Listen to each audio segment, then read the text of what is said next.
Ayan, what's up po mga kasoyo. So bali itong bangka na to nilitirahan na namin kanina ni Raps TV Vlog. Ayan, nagsama ako ng isang katulong ko dahil mahirap po pag maglitra dito sa tubigan. Ayan, yun, so bali hindi na ako nakapag video kaya na kung paano tayo maglitra. At medyo mahirap maghawak ng camera natin.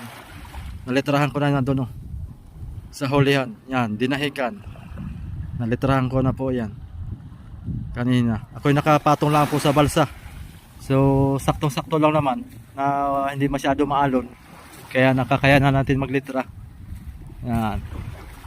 Ito palang bangka na to mga kasoyo ay nasa mga 40 bloke siguro ang kargada nito, ano? Ha? Ito? 70 bloke. Ayan. Bali itatapusin namin na ngayon to.